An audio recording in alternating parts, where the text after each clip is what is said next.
You ever have one of those neighbors that just doesn't know when to quit?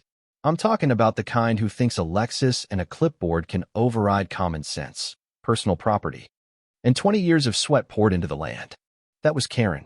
And this is the story of how she parked in front of my tractor. And I dragged her car into a soybean field with a Willie Nelson soundtrack. But trust me, that was just the beginning. See, I'm Tom. I run a 30-acre farm just outside a small town in Indiana. It's not a hobby.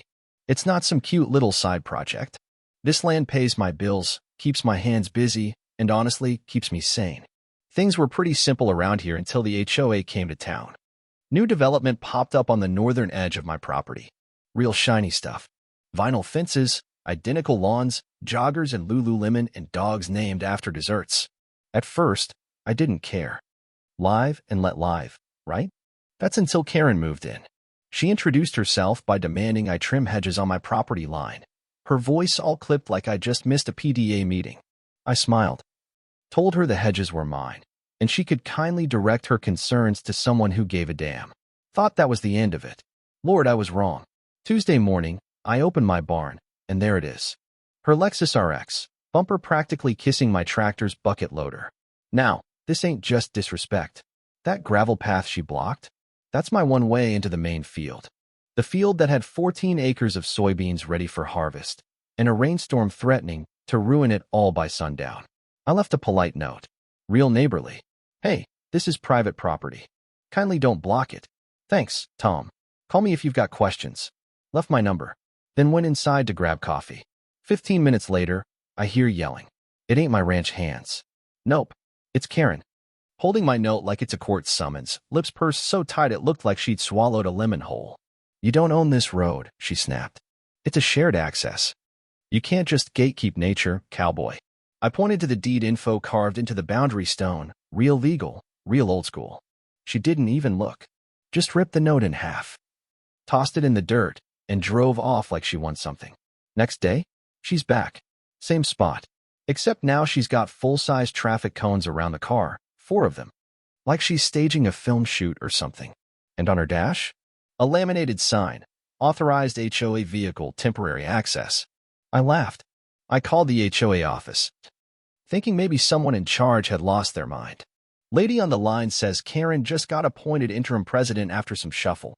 She's reassessing boundary access and community sharing expectations, she said. I said, this ain't a shared salad bar. This is farmland. Next morning, the car's back. No cones this time. Just her Lexus sitting smug and shiny like a trophy. My crew's on standby. Tractor's fueled. We got hay bales lined up like a domino run. And her car? It's right in the way. That's when I made my move. I climbed into the John Deere. Locked the cab. Took a breath. I wasn't mad anymore. I was precise. Surgical. I eased forward. Looped a chain through the tow mount under her bumper. Tested the weight. And hit the throttle. I didn't drag it far, just about 100 feet into the soybean rows. Parked it nice and easy between 2 neat lines, like I'd meant for it to be there all along. My radio blasted on the road again, and my neighbor Doug leaned out of his shed with a sweet tea and shouted, "She's gonna cry." That night, she did. Showed up screaming, fists pounding on my door. "Move my car back," she yelled. I handed her a card, local tow company. "Field recovery's not in my job description," I said. She threatened cops. I said, "Here, use mine." When the sheriff arrived, he walked the road, looked at the deed marker, then turned to her and said, "Ma'am, this is private land. You've got no case." But see, this wasn't over. No, ma'am. The real revenge came later. When she found out what I really did for a living. Next morning, I'm out checking the fence line and I see it. My big OL private property sign, gone. Post snapped clean. Looked like someone backed a car into it, then took it like a souvenir. And I knew who did it. Now, what Karen didn't know is that I don't just farm. I also work as a certified rural land assessor for the county. I'm the guy who decides if your back porch is legal. I got the power to flag zoning violations, pull permits, recommend revocation. You name it. So I did what I do best. Collected photos, marked the tire tracks, pulled out easement maps, took inventory of every violation I saw. No embellishment, just facts. Then I went to her door, wore my badge, held my folder. "You again," she said, arms crossed. I smiled. Thomas Weller, rural assessor, District 3. She froze, like her brain short-circuited. I showed her the zoning maps, the water runoff easement behind her house. Told her if she so much as installed a patio stone without clearance, she'd trigger a full review.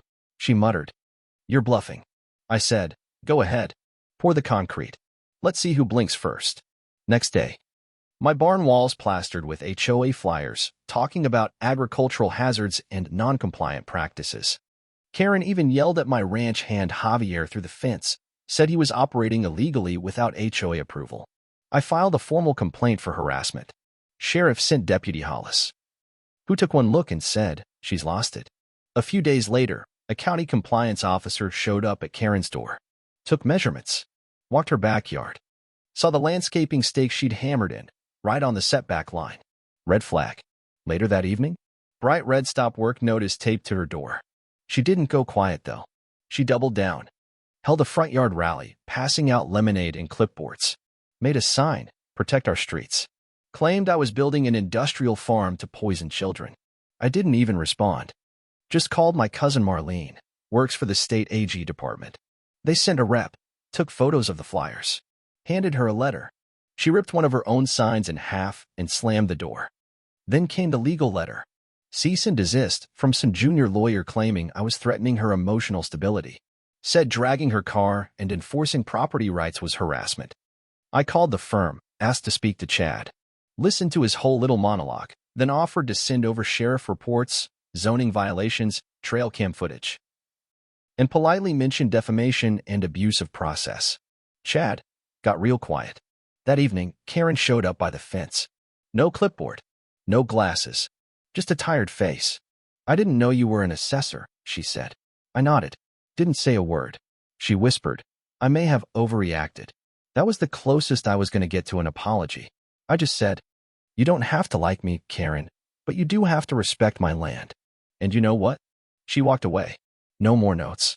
No more cones. Just silence. 3 weeks passed. She stepped down from the HOA. The flyers disappeared, and the only thing parked near my tractor was my truck. So folks, let me ask you this. What would you have done in my boots? Was I petty, or just protecting what's mine? Drop your thoughts below. I'll be reading every single one. And if y'all ever need advice on zoning codes, you know where to find me.